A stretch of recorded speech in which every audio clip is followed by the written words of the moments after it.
एक बार की बात है, एक गांव में एक महिला और पति के साथ रहती थी। पति धार्मिक व्यक्ति था, पूजा पाठ में विश्वास करता था। उसकी पत्नी ना पूजा पाठ करती और अपने पति को करने देती। पति को पूजा पाठ करता तो उसे गाली देती। पति किसानी करता था और अपना जीवन यापन चलता। उनके पास धन दौलत की कोई कमी नहीं थी। उनके पास कई गाड़ियां भी था। उनका नाम चलता था किसानों में। उनके परिवार के लोग इतने ही बुरे थे, भगवान को नहीं मानना। बेचारे वह अकेले थे, पूजा पाठ करते, घर में गाली सुनने को मिलता। धीरे धीरे उनका भी मन पूजा पाठ से हटने लगा, पूजा पाठ छोड़ दिया। उनको कई साल बीत गए, सब अपने काम पर जाते हैं, वापस आते, आपका जीवन चलता रहा। जब उनके दुश्मन सब ज्यादा होने लगी, उनको तरक्की देखकर कई बार लड़ाई झगड़ा हुआ, लेकिन ये ज्यादा पैसे वाले होने की वजह से इनके ऊपर कोई प्रभाव नहीं पड़ा। ये दो भाई थे, घर में बड़े होने के कारण इनके ऊपर ज्यादा जिम्मेदारियां होती थी। अब सामने वाला दुश्मन सामने से लड़ाई तो कर नहीं सकता। उनको पता चल गया था, अगर सामने से लड़ाई किया तो हमारे ऊपर खुद भारी पड़ जाएगा। इनकी तरह धनवान तो नहीं है। अब ये हुआ, उनकी तरक्की देखकर जलने लगा और उनके घर पर प्रयोग करना शुरू कर दिया। तांत्रिक को पैसा देकर करवाना शुरू कर दिया। पहले उनके छोटे भाई धीरे धीरे बीमार रहना शुरू हो गया। उसके बाद बड़े भाई की पत्नी जो गाली देती थी, पूजा पाठ करने पर उनके ऊपर क्रिया करना शुरू कर दिया। कभी उनके सर में दर्द होने लगता, कभी पेट में उनका बुरा हाल होने लगा। चीखती और चिल्लाती, उनको अस्पताल में ही भर्ती करवा दिया गया। वहां भी उनका बीमारी ठीक होने की वजह और बढ़ता गया। उनके छोटे भाई और बड़े भाई की पत्नी अस्पताल में भर्ती कर दिया गया। छोटे भाई को बुखार लगता है, उतरता ही नहीं, दबा देते तो कुछ समय के लिए उतर जाता। उनको लगता है कोई उनको गला दबा रहा है और उनका शरीर भारी लगता। कभी छाती में दर्द होता, कभी उनका शरीर आका जाता। जब उनके कई दिन हॉस्पिटल बीत जाए तो उनको कुछ दिखाई देने लगा। उनको छोटे भाई को बड़े भाई की पत्नी को कुछ दिन बाद पेट का ऑपरेशन करना पड़ा। उनके पेट में से लोहा और पत्थर निकले। उसके बाद कुछ दिन हॉस्पिटल में रहे। उसके बाद दोबारा से छाती में दर्द होता, एक बीमारी ठीक होता तो एक बीमारी शुरू हो जाता। अब इनके ऊपर भी क्रिया करना शुरू कर दिया। इनको भी छोटे भाई की तरह लक्षण दिखाई देने लगे। अब इनको देखने वाला कोई नहीं था। वह पहले से ही हनुमान जी के बड़े भक्त थे। अब दवा खाते हैं, ठीक हो जाते थे। नहीं, कुछ समझ में नहीं आया। इन सबको कोई दिखाई देता और उनको लगता कोई आत्मा खींच रहा है और छाती पर आकर बैठ जाता। अपने सब विश्वास होने लगा था कोई हमारे मारने के लिए क्रिया कर रहा है। जो पूजा पाठ करने के लिए मना करता था, उनके ऊपर कुछ ज्यादा ही असर था, वह बेहोश तक हो जाती। जो बड़े भाई थे, अब उनके बड़े भाई किसी के द्वारा हनुमान जी का किताब लाने के लिए बोला और बजरंग बाण का अस्पताल में ही टाइम मिलता तो 11 पाठ शुरू कर दिया। अब तबीयत में सुधार आने लगा, तब उनको ज्यादा विश्वास होने लगा। तब वह सब हॉस्पिटल छुट्टी लेकर घर पहुँचे। जैसे तैसे घर पहुंचकर पंडित जी को बुलाकर हनुमान जी का एक स्थान दिया गया घर में। उसके बाद संकल्प लेकर बजरंग बाण 21 बार पढ़ना स्टार्ट कर दिया। अब सब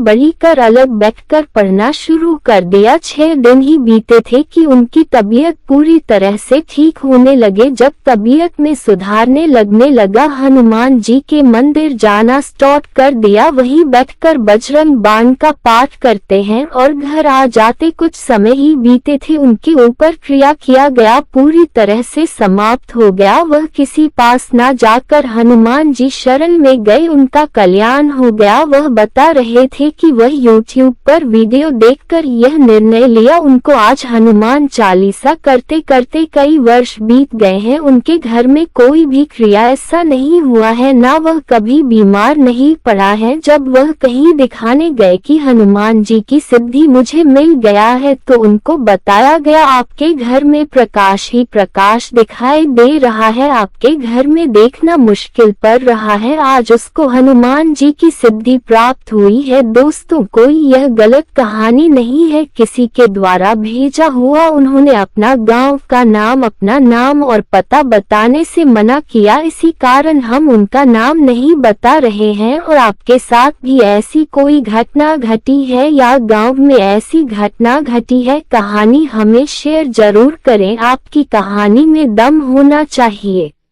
कोई झूठी कहानी कृपया करके नहीं भेजिए। व्हाट्सएप पर सिर्फ मैसेज ही करें, कृपया करके कॉल ना करें। हमारी स्टोरी चैनल को सब्सक्राइब करके बेल आइकन ऑन जरूर करें, नहीं तो सब्सक्राइब करने का कोई फायदा नहीं है। आप हमारा नेक्स्ट वीडियो जानकारियां आप तक सबसे पहले पहुंच सके। कहानी सुनने के लिए आपका धन्यवाद। आपका दिन शुभ हो, मंगलमय हो।